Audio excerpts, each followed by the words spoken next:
It was terribly cold that November day. It didn't help that Sam was suffering from a bad cold.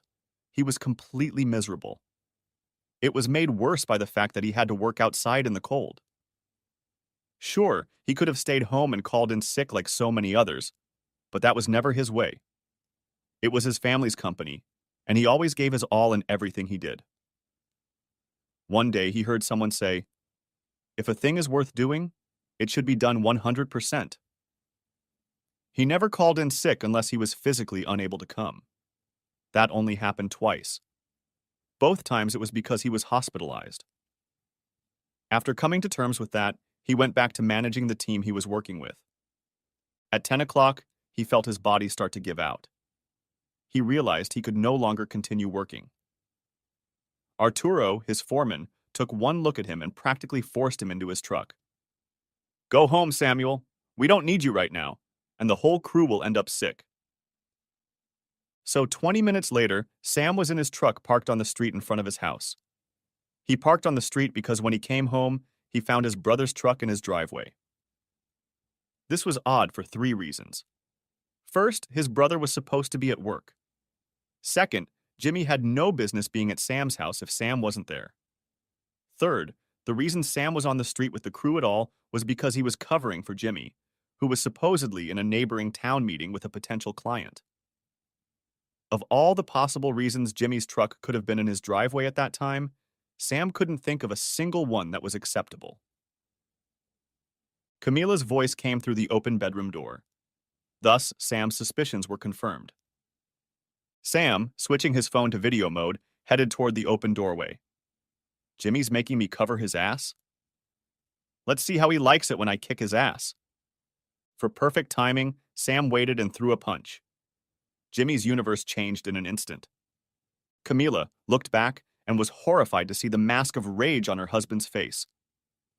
Sam managed to pull himself together and walked around the bed to see his older brother curled up on the floor in agony. He realized that any further retaliation at this point could land him in jail. Jimmy, for his part, was horrified. He realized that he didn't stand a chance against his younger brother. Even if everything was fair and square, Sam would tear him apart. He remembered Thanksgiving 2 years ago. Jimmy, being the older brother, had always been able to handle Sam. Unfortunately, Jimmy had gotten a little softer as he worked mostly at a desk. Sam, on the other hand, preferred to be out with the crews and help with construction. Thus, Sam gained a lot in strength, and Jimmy lost a little. Jimmy always liked to tease Sam, saying that being older, Jimmy could always handle his little brother. That day, Sam challenged his older brother to an arm wrestling challenge, right in front of Jimmy's wife. An arm wrestling challenge. Jimmy, thinking it was funny that Sam challenged his older brother, let his self-confidence lead him. "Okay, time to show my little brother again, who's boss in the house," smirked Jimmy, turning to his wife. Jimmy and Sam walked over to the table and sat down at the table.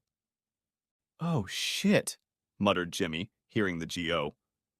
No matter how hard he tried, Jimmy couldn't move Sam out of his seat. Sam just sat there smirking. His biceps were bulging, but Jimmy knew Sam wasn't putting his best foot forward. He looked at Sam's face and saw that he was just playing with him. Jimmy saw that he was about to be thoroughly humiliated in front of his wife and the whole family. He saw in Sam's eyes all the humiliation and abuse he had inflicted on his little brother. He could see that Sam was enjoying this little revenge. Sam even went so far as to lower Jimmy's hand halfway down and check his watch before returning it to its neutral position.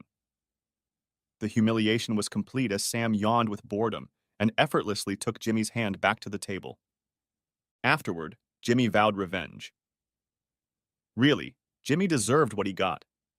He had treated his younger brother poorly all his life, but Jimmy was basically a bully. No misbehavior went unpunished. Jimmy was divorced before the next Thanksgiving. His wife hired a private investigator and caught Jimmy having an affair. 6 months later, Camila and Sam were married. Okay, I should probably tell you about my family. My father, Jacob, started his construction company when I was 3 years old. He set it up as a corporation, but all the stock was owned by family members. My mom, Evelyn, started working as an accountant. I had an older brother, Jimmy, whom I've already told you about, and a younger sister, Stephanie, or Steph as she preferred. For the most part, we were happy. My parents loved us, and we loved each other. Jimmy was kind of a bully and rarely took the opportunity to measure up to me as an older brother. Steph was the baby of the family. Not only was she the youngest, but she was also a girl. Of course, her parents spoiled her. To me, she was a bitch.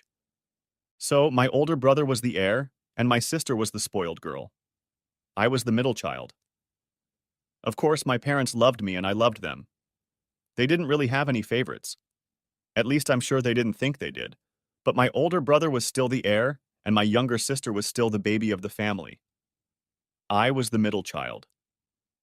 In terms of kinship, my brother was the oldest and always made sure I knew it. My younger sister seemed to view me as nothing more than an inherited, useful servant. I'm sure my parents didn't realize what they were doing when they required me to give her rides after I got my driver's license. Never mind that I didn't get the same benefits when my older brother got his driver's license. So I realized that the above paragraph will seem like whining or self-pity. It isn't. These are simple facts. I knew who I was and what the situation was. Don't be mad at my parents, yet. It's just the way things are. Everyone has their place in the family. I was the middle child. And I understood that. My older brother would take over the business. That's just the way it was. My little sister was taken care of. That's the way it was done. I was the middle child. I would have to make my own way. And here I am, married for almost a year and a half now, and found my older, divorced, cheating brother entertaining my wife in my house, in my bed. No need to describe the details. Jimmy grabbed his clothes and ran out the door. It took Camila 20 minutes to pack her things, and she left too. I had owned the house before we met, so it wasn't part of any community property.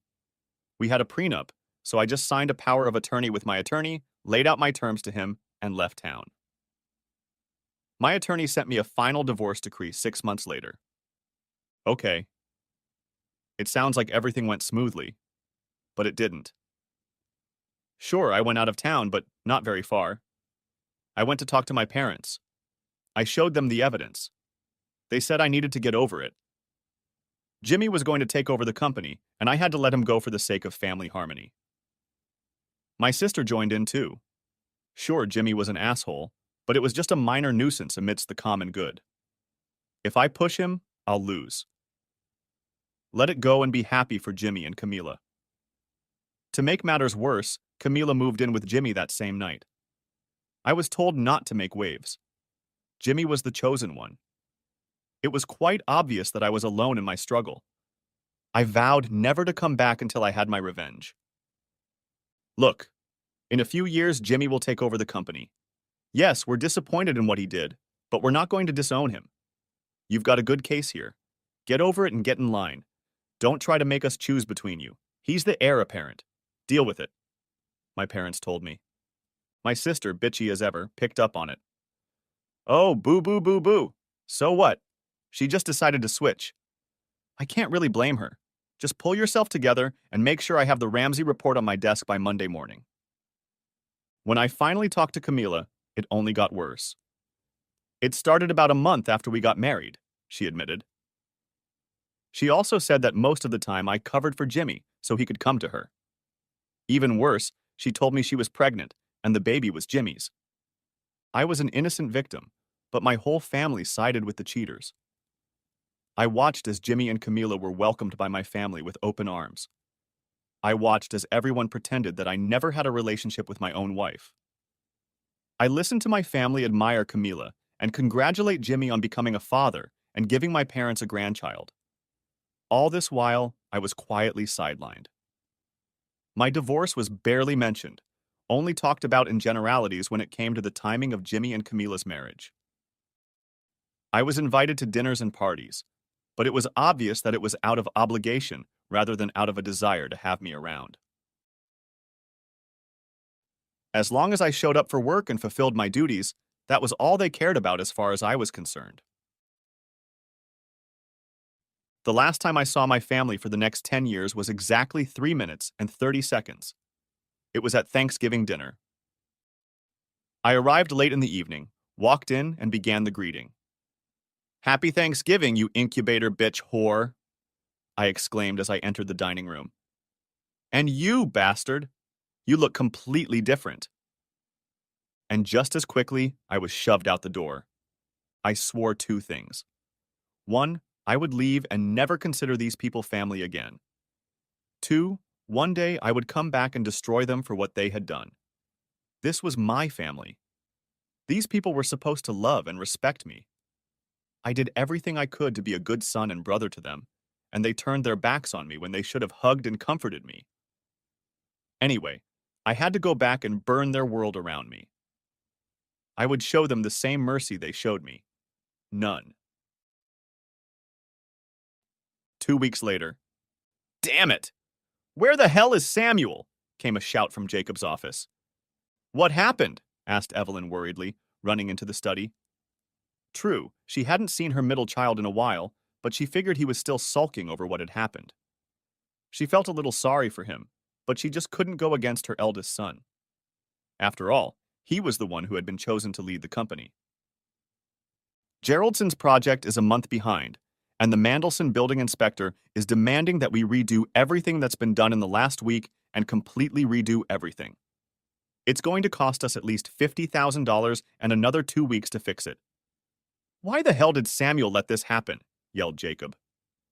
First of all, Stephanie stated as she entered the office, the Geraldson project belongs to Jimmy, not Sam, so I don't understand why you're blaming him for this. Second, I haven't seen or heard from Sam in the last 2 weeks.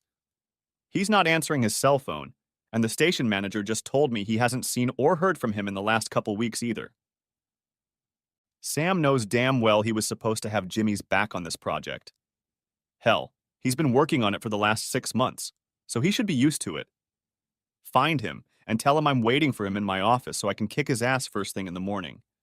It's high time he got over this whining and got with the program. The next morning, an excited Stephanie was in her father's office. She had sent over 20 text messages and left several voicemails on Sam's phone. She had even stopped by Sam's house to see if she could talk to him. Now she had to explain to her irritated father and the rest of the family what she had found. Where the hell is Samuel? I told you he was supposed to be here this morning, but I don't see him.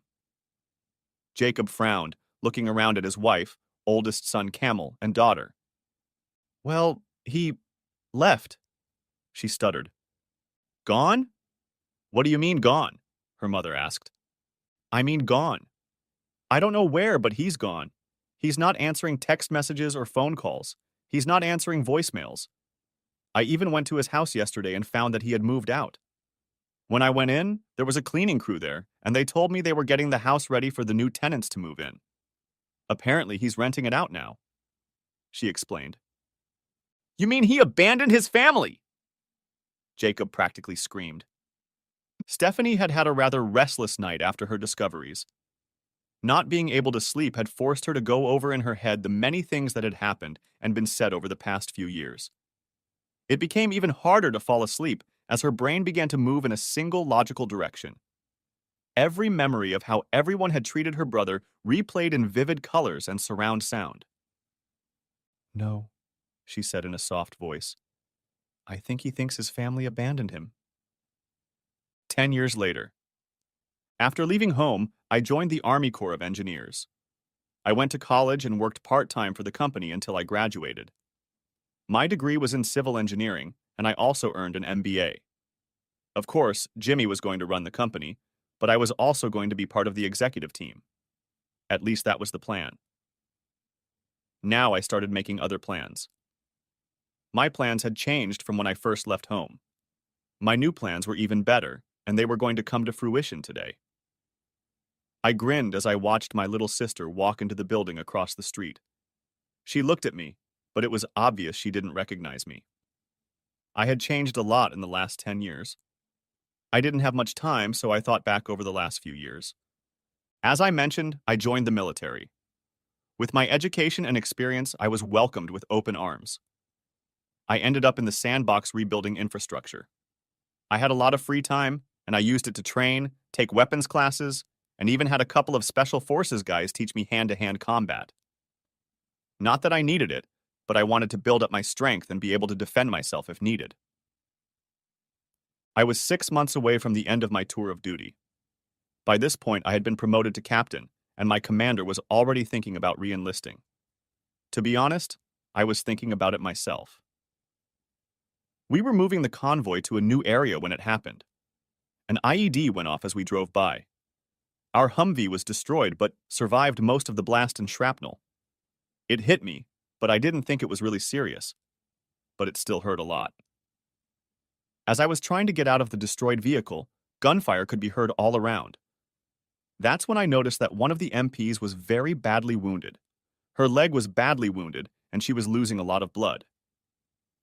I was just grabbing the first aid kit to start trying to slow the blood loss when someone yelled that the car was on fire.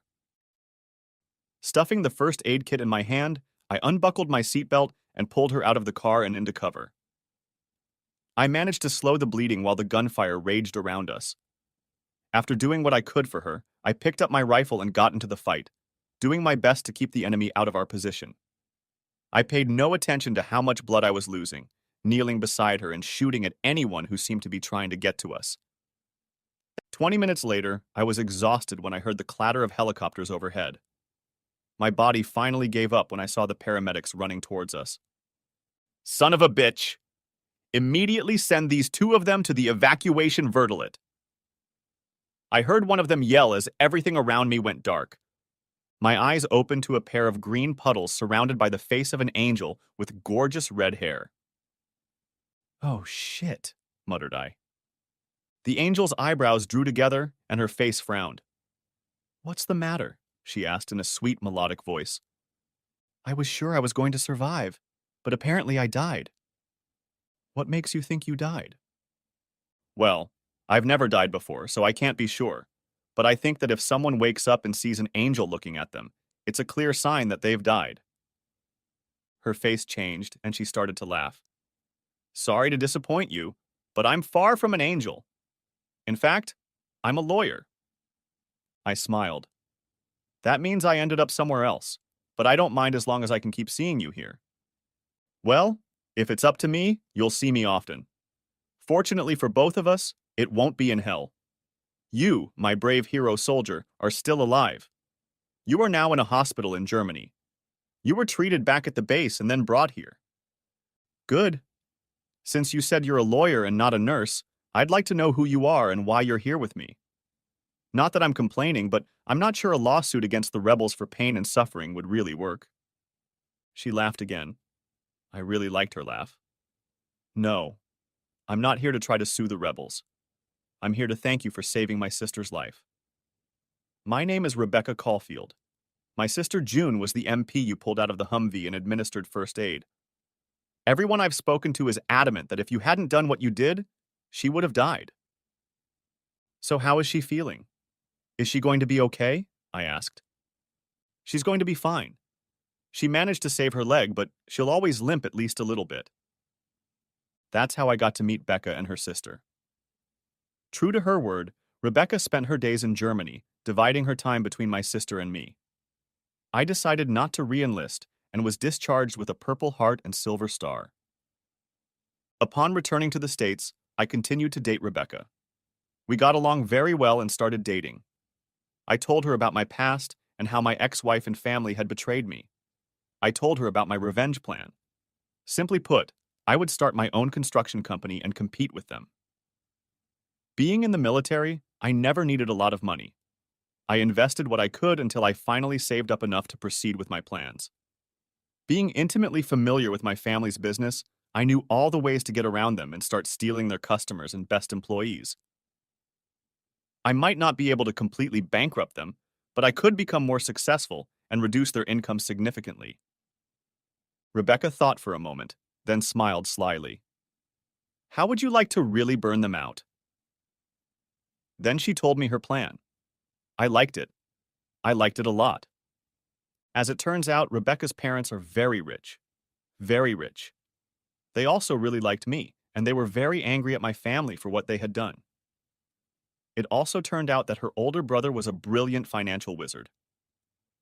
Using a combination of assets, a new LLC was formed. Rebecca's semi-retired father became president of the company. Her brother was named acting CFO, and Rebecca was named acting CEO. This was done to keep my name off the books. Nevertheless, I ran things to a large extent.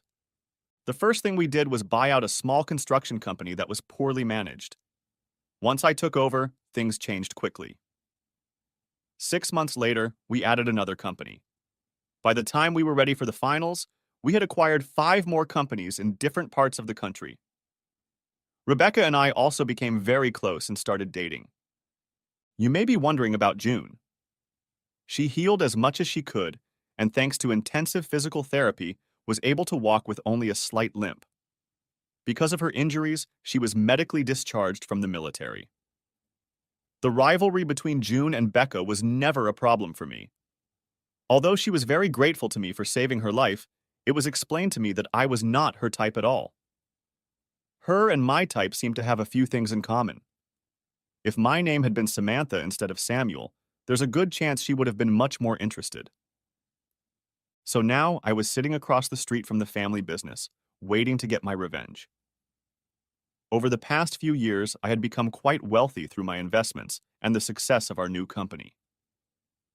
In the past month, Rebecca and I had gotten engaged.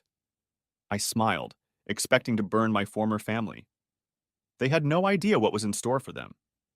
They didn't know that a few very specific people were quietly buying up every publicly traded stock available. It wasn't until a week ago that these investors finally crossed the necessary threshold for the plan to succeed. Steph. Steph was in a really bad mood. Not that bad moods are unusual for her. In fact, it was pretty much her modus operandi for the past few years. She wasn't stupid, and she knew she was disliked by almost everyone who worked at this company. To hell with them, she thought. As CFO and daughter of the chairman, she could do whatever she wanted. Besides, if things got really bad, she would just talk to her older brother, who was the CEO. It was a family company. Anyone who had been rude to her would soon find themselves in the unemployment line. However, that wasn't what annoyed her at the moment. She was upset that an unscheduled board meeting had been called. This was highly irregular. Usually, the board of directors only met once a quarter. Most of the meetings were held around the family table. The board only met to reaffirm decisions that had already been made by her parents, her brother, and her. In the end, the 4 of them, and by proxy from her middle brother, controlled 60% of the stock. Each family member owned 12%. A clarification needs to be made here. A few years ago, the family, minus Sam, who left without saying a word, decided that a major expansion was needed. The decision was made to go public and sell shares to get capital for the expansion. The family made sure that each family member kept 12% of the shares, thus retaining control of 60% of the company. Although no formal agreement was made with Sam, his shares were used to vote with the family. No one gave it much thought as he refused any contact with us. He even refused to come to Jimmy and Camila's wedding after Sam divorced her. None of us even knew where he had gone or where he was now. After 10 years of silence from him, we decided that his voices belonged to the family and they could do whatever they wanted. Steph stopped, about to open the door to the office building. Across the street stood a tall, well-built figure. She only had time to catch a glimpse of him, but he seemed somehow familiar. At that moment, a bus passed by, and the figure disappeared. Shrugging, she opened the door and entered the building. Steph was very bored at the meeting. Procedure still had to be followed, even though the council had only met last month and wasn't due to meet for another 2 months. Reading the minutes of the last meeting. Old business repeating what was discussed last month. Update on various departments. No change from last month. New business. Of course there was. What the hell? I said I was making a motion to remove the chairman of the board of directors for gross incompetence and moral misconduct, said the attractive brunette. She must have had some sort of injury because I noticed that she limped slightly when she walked. It was then that Steph noticed that there were far fewer people than there usually were at a board meeting. None of the large shareholders she was used to seeing were present. Instead, there were a few small shareholders present, the brunette who had made the motion and the blonde who hadn't been here before. "I second the motion," shouted the blonde. "What's going on?" thought Steph. Surely they were deluded to think they could sneak something like this through. After all, the family had 60% of the vote. There was simply no way that was going to happen. The stupid woman was just crushed. Everyone but the two stupid women were appalled by the move. The discussion was heated but short. The vote began with the expected result. Miss Caulfield, with 35% of the shares, votes for. Obviously, since she made the motion. "Miss Jeffers, with 4% of the shares, votes for," said the blonde. Again, expected since she seconded the motion. A few more people voted no. Their number amounted to 1% of the shares. So, 40% in favor, 1% against, and the family with 60% still to vote. Of course, Jimmy, me, Mom, and Dad voted no. After all, Dad was the chairman of the board of directors. 49% no to 40% yes. Just as Jimmy got up to cast his vote for Sam to outvote us, the door opened and a tall man I'd noticed across the street walked in. "Samuel Johnson with 12% of the votes for," announced my brother, whom I hadn't seen or heard from in 10 years. That's how quickly our family business was taken from us and given to our brother, which we gave up in favor of our older brother. From that point on, the meeting went on a roll. Instead of Dad, Samuel became chairman of the board of directors. Jimmy was fired and replaced by a blonde. I, too, was fired as CFO and replaced with a brunette. Since neither of us could have envisioned such a scenario, we never worried about contracts. Therefore, there were no severance packages. Golden parachutes? More like lead balls. 10 minutes to pack up and get off the property. That was the good news. All of our houses and cars were company property. It was intended that way for tax purposes. Sam was kind enough to give us a week to pack and move. Well, all of us except Jimmy and Camila. They only had 24 hours. Mom, Dad, Jimmy, Camila, and I just sat stunned while Sam led the meeting. Even though we had just had all the power in the company taken away from us, we were still major shareholders and had every right to attend the meeting. At least we still had our shares and the income from them. In addition, we received a pension through the company. As long as the company existed and made a profit, we should have been fine. True, neither of us had much stock, only about 100,000 each for emergencies. The company paid our mortgages, utilities, cell phones, and cars, so we didn't need much money to live on. Instead, we agreed to funnel most of the profits back into the company and grow it. The plan was to cash out later, and then we could all retire comfortably while we were still young enough to enjoy it. "Okay," said Sam, taking charge of the meeting. "Any other new business?" "Yes, there is one more item of business to discuss." The attractive brunette stated. "SRJ Enterprise has made a buyout offer. I assume you've already had a chance to review the buyout package. The short version is that they will buy all available shares, provided they manage to acquire at least 51% of the company. Johnson Construction, Inc. will then be shut down, and all assets will be absorbed by SRJ Enterprise." "Okay, but what about all the employees?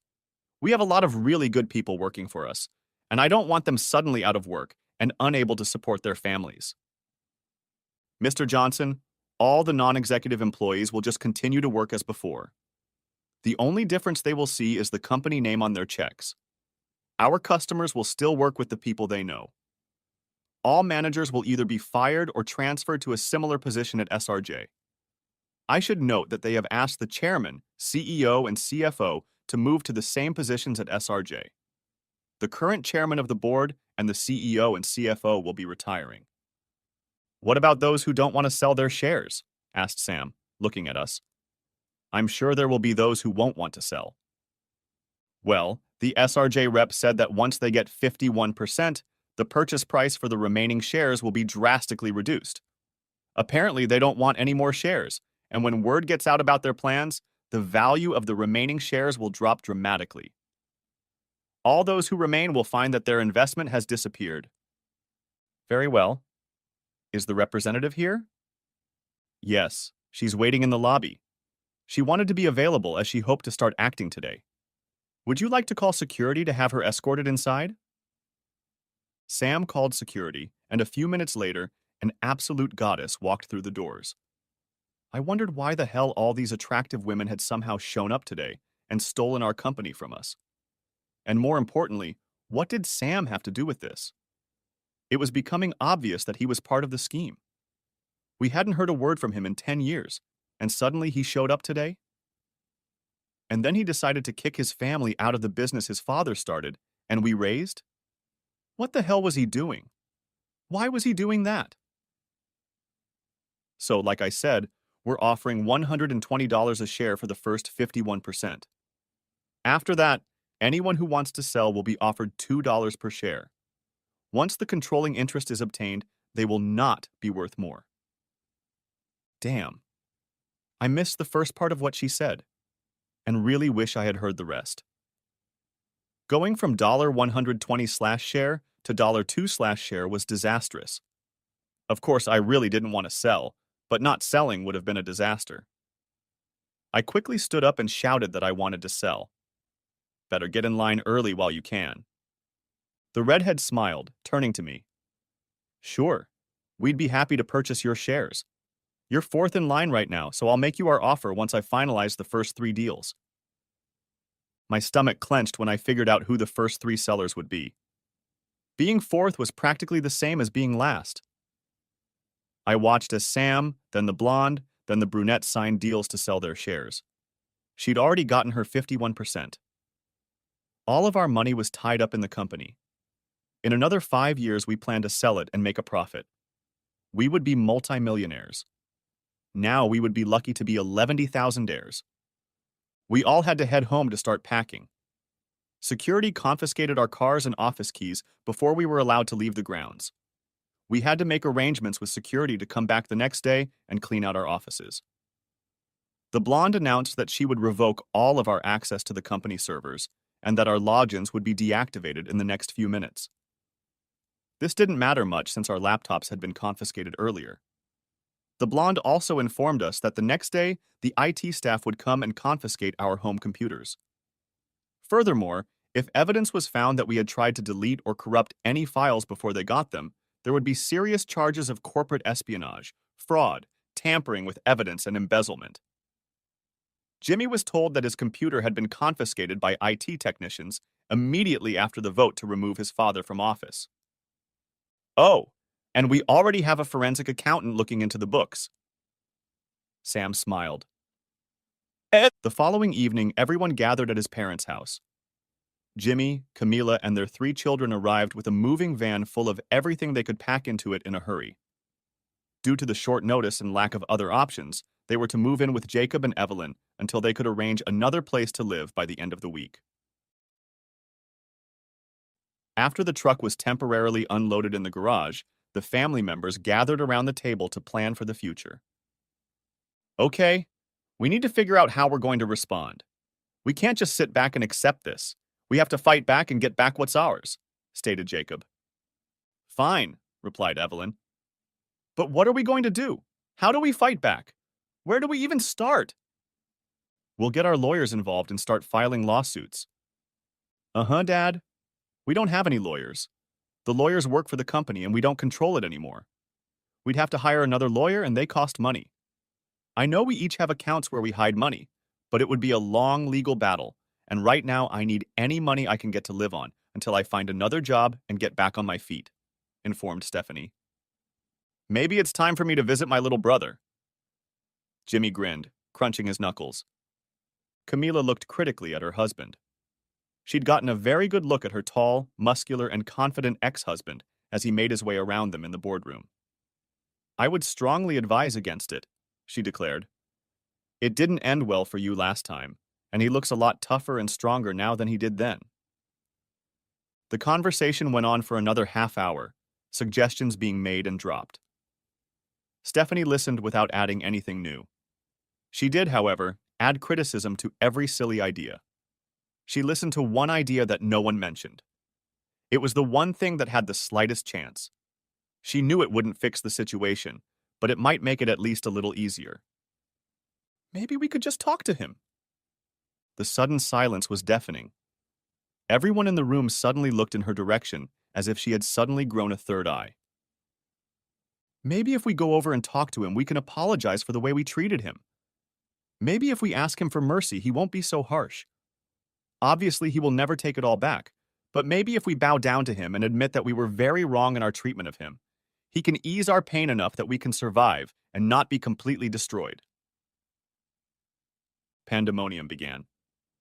You think I'm going to go to him with my tail between my legs and humiliate myself in front of that brat after he abandoned his family?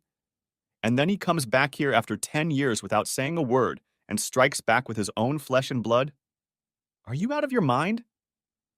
I will never dishonor myself by bowing down to that ungrateful bastard, roared Jacob. Really, sis? After the way he treated my wife and me before he ran away, and after what he did today, do you really think I'm going to do anything but find a way to drive him back under that slimy rock he crawled out of? Hell no! Yelled Jimmy. Even Camila screamed that she didn't like groveling before her weak ex-husband. Jimmy is 10 times better than Sam. There's no way I'm going to embarrass myself or my husband by begging that weakling for anything. Honey, her mother said, in the voice of a mother who loves her daughter, but must chide her for her ignorance. I understand what you're thinking, but we must go to war with the man who has encroached on this family's well-being. Now is the time to fight back, not admit defeat. No, we will not talk to our new enemy. We will find a way to attack and take back what is ours. She finished. Dismissing Steph's idea as ridiculous, the discussion returned to possible ways to fight back. Steph remained silent as the conversations continued around her. She had decided for herself what she needed to do. She needed to get off the ship before the train wreck happened.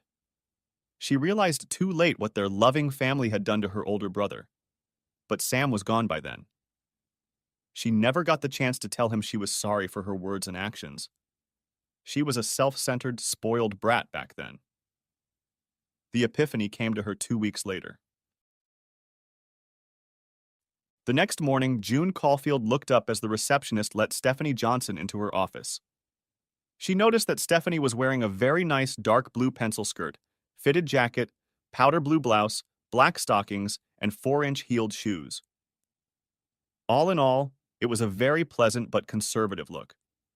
Stephanie's blonde hair was professionally styled, and her makeup was tastefully applied. Even though June had heard all the stories about what a cast-iron bitch Steph was, she was still very attractive.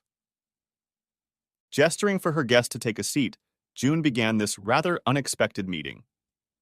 What can I do for you, Miss Johnson? Frankly, I'm quite surprised at your visit here this morning. Yes, I'm sure many people are surprised by my appearance here. In fact, I came today to speak to Samuel, but they told me he wasn't expected. They suggested that you might have a message for me. Perhaps. It depends, of course, on exactly what needs to be conveyed. As you have probably realized from current events, he is not really interested in communicating with your family. In order for us to understand each other, I've heard all the stories about you and your entire family. To be clear, I'm not very fond of all of you either after the way you treated him. So I take it you two are close? Inquired Steph. She could get all the information she wanted about the new players in this game. Perhaps if she could win this woman's favor and show that she truly regretted her past actions, she might be able to convince her brother to help her. Yes, we are close, but maybe not in the way you think. We're not dating. We're just really good friends. In fact, he's more of a brother to me than anything else. Oh, can you tell me how you two met? I could, but I don't think you'd care about that right now. Perhaps some other time. But right now, I'm very busy preparing to take over a new company. So what's your message for Samuel? That was it. She needed to let the attractive woman standing in front of her know that she was truly sorry for her previous behavior. Please tell Sam that I really need to talk to him. I know what my past behavior was, and I sincerely regret it. Unfortunately, I realized it too late, about 2 weeks later. By then, he had already left. I know everyone else is trying to figure out how to combat his actions, but I'm not going to get involved. I just want to be able to look him in the eye and tell him that I am very sorry for the way I acted. Yes, I hope he shows me some mercy, but I'm not even going to suggest that he exclude me from all the punishments that await us. I'm hoping that he will allow me to maintain some sort of relationship with him. I want him to know that I will separate myself from the rest of the family. I want to do this because I realize they were wrong and I want nothing more to do with them. I'm not even going to ask him to trust me. I just want to be able to see and talk to the brother I foolishly threw away. Steph sobbed. June looked at the crying woman and sighed. She'd seen a lot of bullshit from people over the years and had gotten pretty good at recognizing it. She had enough experience from former lovers and employees she'd had to fire to know the difference between crocodile tears and real tears of grief and loss. She could easily see that Steph was sincere. Okay, listen, Sam's going out of town for a few days. He won't be back until Monday. I'll give him a message and see if I can arrange for him to make time for you. Thanks. I appreciate it. Don't worry about it. I'll tell you what. How about we get together tonight for drinks and dinner? I don't know anyone here, and I'd like to talk to you more and find out exactly what you want out of it. To say that Stephanie was taken aback by such a suggestion is to say nothing. June seemed like a very attractive woman, and Steph liked women in general. Yes, Samuel's younger sister was a lesbian, though she never made the rest of her family aware of it. She went to parties and events with different guys, so she wouldn't give herself away. But whenever she was out of town, she would look for another woman to enjoy. It would also give her a chance to learn more about this woman and her relationship with her brother. She might also learn more about the blonde and the redhead who had helped ambush her and her family. Not that she was going to use that information to help the others in their fight. On the contrary, she needed that information so she could use it to forge a new relationship with Samuel. It would be useful if she could get some allies on her side. So tell me more about what you're looking for here, declared June a few hours later at the bar where she and Stephanie had met. I've pretty much told you everything. All I really want is a new and better relationship with Sam. I know I screwed up, and I accept that. Believe me now, I'll gladly accept any mercy he decides to show me, but even if he decides to throw me out in the cold, I still want to show him that I've changed and I want to be a better sister to him. How do I know you're not just saying that to get information to use against him? Honestly, you don't. You have no reason to trust me. Neither does Sam. I'm curious about what's happened to him in the last 10 years. I can see that he's important to you and that you have a serious relationship with him. To be completely honest, I really want to know more about you and the other two women. I want this because if I can get my brother back, I think I need to know the people who are important to him. If they are important to my brother, they should be important to me. You said you're like a sister to him. That means I should be like a sister to you. After all, if you're his sister, then you're my sister too. Maybe you can teach me how to be a better sister to Sam than I have been in the past. That's an interesting suggestion. It sounds plausible, though. So, you're obviously an attractive woman and seem to be pretty close to Sam. Why aren't you two dating? Asked Steph. Something about that question made her uneasy. June laughed. Okay. There are actually two reasons. I can tell you this because there's really nothing about it that you can use against us. The first reason is that Sam is already in a relationship with another man. In fact, they're engaged. The second reason is that, how should I put this? Let's just say you're a much better match for me than Sam. June smirked. That threw Stephanie into confusion. Are you saying you're a lesbian? 100% Rainbow Warrior? So how did you two meet? I'd really like to know. We met in the army. He pulled me out of a wrecked car and saved my life. He was wounded too, but not as badly. That's how I hurt my leg, by the way. My family was very grateful to him, and we kind of adopted him when we heard his story. Oh, wow. We didn't even know he was military. He just left without saying a word. Yesterday was the first time we heard about him. Yeah, I know. He did it on purpose. I understand. We really didn't treat him very well. So, You mentioned that he's engaged? Yes. As soon as he's done here, they're getting married. Can you tell me who she is? Is it that blonde girl? No. She's actually engaged to my older brother. No. Sam is engaged to my sister. I think it was love at first sight for both of them when Sam woke up in the hospital in Germany. I really wish I had known he was hurt. I would have been there for him. Yeah, but Becca really threw herself into nursing him back to health. Believe me, she's just a mama bear when it comes to protecting him. Trust me, you don't want her to think you want to hurt him. She's a tough lawyer, and I've seen the wreckage she leaves behind when she really wants to destroy her opponent in court. That is, if you actually make it to trial. She can just tear you apart with her bare hands. I've seen her do it several times. Yeah, sounds like I really need to meet her and make sure I don't get into a bad situation. Actually, you've already met her, and sweet cheeks, you're already on her bad side. It's the redhead. Yep, she hates each and every one of you. She's the one you need to defeat. Hungry, they went to the restaurant next door. The conversation continued, both women learning more and more about each other. June was very careful what she said, as she wasn't going to give away any information about Sam's plans. Steph asked about SRJ Enterprise, but June refused to answer questions about her. The meal was finished, and both women were finishing their wine. Okay, June, you said I need to win over your sister Rebecca to have any chance of a relationship with Sam, stated Stephanie. She had been working on that question for the last half of dinner. Yes, she's his gatekeeper, replied June. Well, I have a foolproof plan for that one. Tell me about it. June smiled. How are you going to turn my barracuda demon sister from the very depths of hell into the loving sister you claim to be? Simple. First, I'm going to conquer you, and then you're going to conquer your sister for me. Interesting concept. June smirked. And how do you propose to win me over? Oh, I think it's going to be pretty easy. It's just that my plan is to take you to my house. After that, you'll call in sick tomorrow, and we'll be together all weekend. I have every confidence that when you finally get to work Monday morning, you'll be excitedly telling your sister what an amazing woman I am now, and that you'll be thrilled that she'll welcome your new girlfriend with open arms. I see. So what's to stop me from rejecting your advances and making me believe you're serious about being my girlfriend? Actually, two things. One, you've already told me that I'm your type, and I believe you really like me. Second, I just told you my biggest secret. None of my family or friends know that I'm a lesbian. No one even realizes it. This is going to reveal my secret to the whole world. I've never done this for anyone before.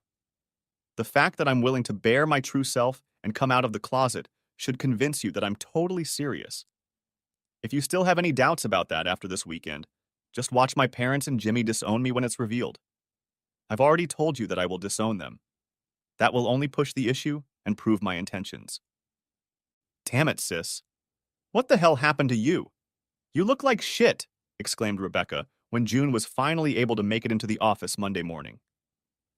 Severe sleep deprivation brought on by 3 full days of non-stop intercourse. If you think I don't look good, you should look at my new girlfriend, replied June. Wow. Okay, who is this new girlfriend and how did this happen so fast? Asked Rebecca. Tell you what, let me get some caffeine, and then I need to meet with you and Sam for a bit. I have news for both of you. How about 20 minutes in Sam's office? Sure. Go get some coffee. You look like you need it. So, June, what's this I hear about a new girl? Asked Sam as a disheveled June walked into his office. Well, on Thursday, while you two were out of town, I had an unexpected visitor. That turned into an even more unexpected dinner, and then a full weekend. Now it seems I've acquired an even more shocking girlfriend. Okay, so who is it? Asked Becca anxiously. June let the tension linger for a moment, glancing over at her sister and future brother-in-law. Her name is Stephanie Johnson. She watched the two faces in front of her change from happy and smiling to complete shock. It was several minutes before either of them could utter the words. My bitch sister? Well, sort of. but I found out some interesting information about her and the rest of your family. Before you get turned on, I did a little investigating from the moment she left my office until I met her tonight. It seems she came to her senses right after you left. In fact, she's very sorry for the way she treated you before. Of course you don't take her word for it, even though she had sleep with you all weekend. Of course I don't. And my name is June, not Shirley. June giggled, and Sam and Rebecca rolled their eyes at such a bad joke. Seriously, I made some inquiries. Several longtime employees remarked on how she acted for a while right after you left. She seemed very sad and depressed for several months and mentioned that she missed you a lot. Could it have just been the people loyal to her feeding you all sorts of nonsense to help her? I doubt it. Do you remember Kate? Even she told me about it. Sam did remember the longtime accounts receivable secretary. He knew that he and Steph really hated each other. If Kate had said that, then it was true. Okay, but I'm pretty sure Steph isn't gay. Actually, she is. She's 100% lesbian. Trust me, she was very well versed in the intricacies of sapphic love. That's one of the things that helped convince me. She comes out of the closet for the opportunity to talk to you and try to build a better relationship. She's giving up the rest of her family completely. That sounds a little self-serving to me. I think she sees what's in store for her and is trying to protect herself. I don't doubt that's partly the case, but that's not necessarily a bad thing. I suggest hiring her as my assistant so we can keep an eye on her. It would also help to find out how sincere she is. Worst case scenario, we can always use her to get information on everyone else, suggested June. Why not? Agreed Sam. We'll install tracking software on her computers, tablets, and phones to see if she'll try to set us up. Schedule a meeting with the three of us for this afternoon. We'll have your brother install the software and offer her a job after the meeting if all goes well. Just make sure you think with your highly intelligent brain. Rebecca teased her sister as they finished the meeting. Sam sat at his desk in shock as he listened to his sister's afternoon conversation. He was surprised at the vehemence with which she talked about their parents, their brother, and especially Camille. She talked about how she had to behave for the past 10 years because she had no other options and needed to stay on the family's good side. She also provided a lot of information about how the family ran the company, the accounts and plans to take back control. When asked about the seemingly sudden change in her personal life, she spoke candidly about her past.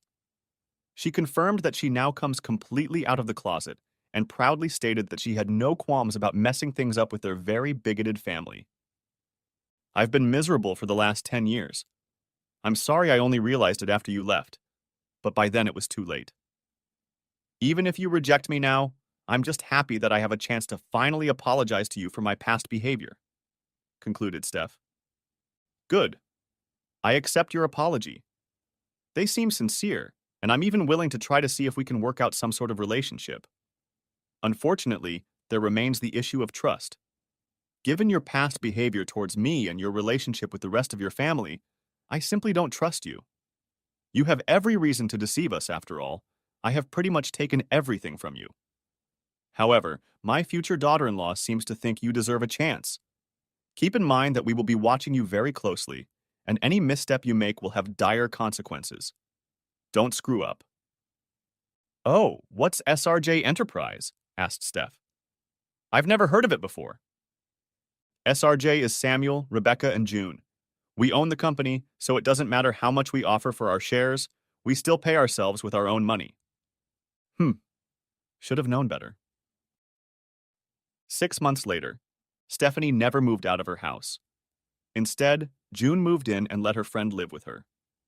Sam and Becca couldn't stop marveling at how well their relationship was working out. Stephanie seemed to really like June, and she was really working on developing their relationship. Stephanie accepted a position as June's assistant and seemed to enjoy working under her, in every sense, although Steph sometimes found herself on top during work hours. Sam opened up to her, and Steph and Sam began to relate to each other better. It also helps that Steph and Sam are dating sisters and often socialize with their partners. Yes, she was disowned by her parents and older brother when she happily told them she was gay and living with her girlfriend. She was pleased to hear her mother scream when she informed them exactly who her girlfriend was.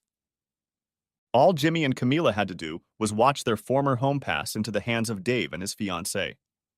Feeling a little sorry for Jimmy and Camila's children, they were innocent victims, Sam backed off on the revenge part he had planned for his brother and ex-wife. Instead of eternal unemployment and sending them to an almshouse, Sam offered them jobs.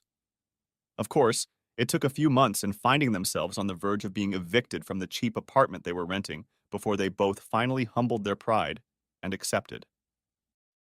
Of course, the job they were offered was not what they had hoped for. Sam, being quite popular in the community, had tacitly made it clear that he would have no dealings with anyone who hired someone from his former family. As for Jacob and Evelyn, they tried to file a lawsuit against Sam to force him to leave and return the company to them. Truth be told, the case was pretty weak, but they managed to find a law firm desperate for cases to take on the challenge. This lasted about 30 seconds of the first hearing. Jacob and Evelyn's two attorneys watched as the striking red-headed girl walked into the courtroom to the defendant's table, looked at each other, then gathered their briefcases and informed their clients that they were dropping the case and practically jogged out of the room. Later, when Jacob and his wife burst into the law office to demand what the hell had happened, both attorneys informed them of the disaster in progress. "Don't you know who their lawyer is?" one of the partners asked. One of the partners asked. One of the partners asked. "Of course we do," demanded Jacob. "It's the bitch who represents the corporation that bought us out. She is also apparently the fiancée of our disinherited son." "So you really don't know," stated the second partner, shaking his head. "This is Rebecca Caulfield. To be perfectly honest, your case is very weak. You had only a slim chance of winning anyway. We were hoping that they would decide that fighting in court would cost too much and offer a settlement. Worst case scenario, their lawyers would just work on the merits of the case and maybe get it dismissed. Rebecca is a different matter, especially since you just mentioned that she is engaged to your son, whom you don't seem to like. That makes the matter personal for her. She won't be content to just win the case. She will chew you up, spit you out, and then completely humiliate and destroy you. After that, she will turn her attention to whoever is representing your interests. We may need the work, but we're not desperate enough to go completely bankrupt by taking on an unwinnable case against the most ruthless barracuda on the planet." When the funds ran out and there were no other options, the couple was left with no other choice but to move into a small one-bedroom apartment they could afford on welfare.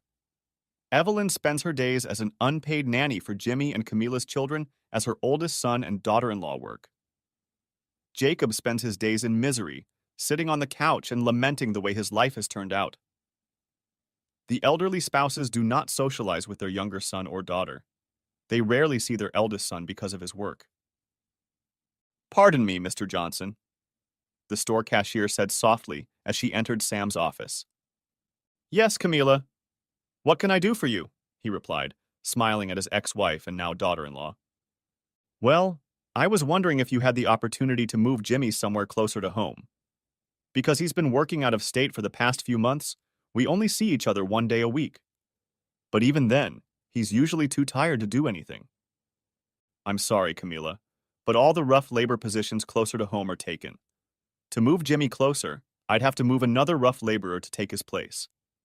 I would just replace your hardship with someone else's. It wouldn't be fair to the other man and his family." The once attractive blonde began to sob. "Please, I mean Mr. Johnson. I know you despise us and punish us for what we have done, but I am desperate. I haven't made love to my husband in months. I will do anything you ask. Please, please, please, please let me see my husband," she pleaded. "Anything?" came a familiar female voice over the speakerphone. $1,000 says she didn't quite mean it." Another female voice added. "From what she told me when I met with the family to come out of the closet, I'm not buying what she's selling," said a third woman. Yes, Sam had summoned his fiancée, future sister-in-law, and sister-in-law as soon as the secretary informed him that Camila wished to speak to him.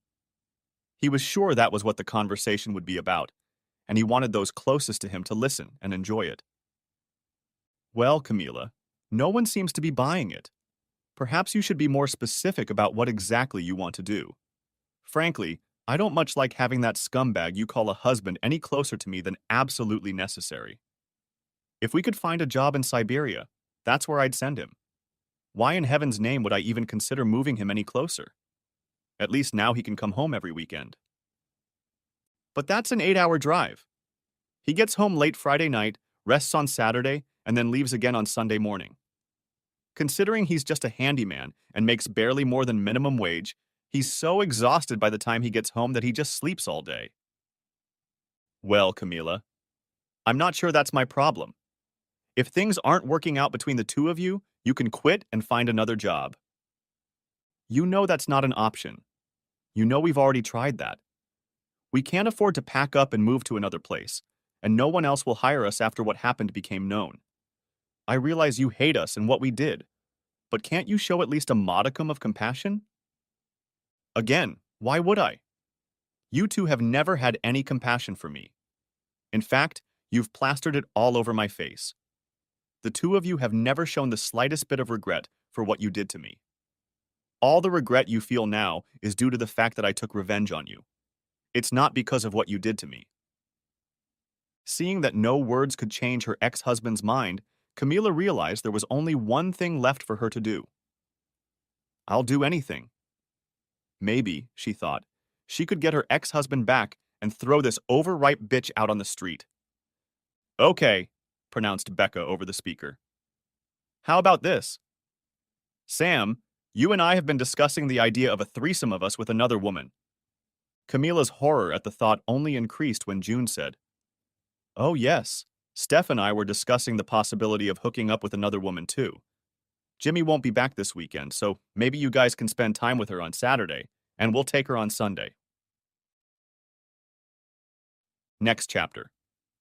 You goddamn bastard, screamed Camila, bursting into Sam's office on Thursday afternoon. She had just been served with divorce papers. Attached to the divorce papers, for adultery by the way, were several pictures of Camila during the affair. You goddamn son of a bitch!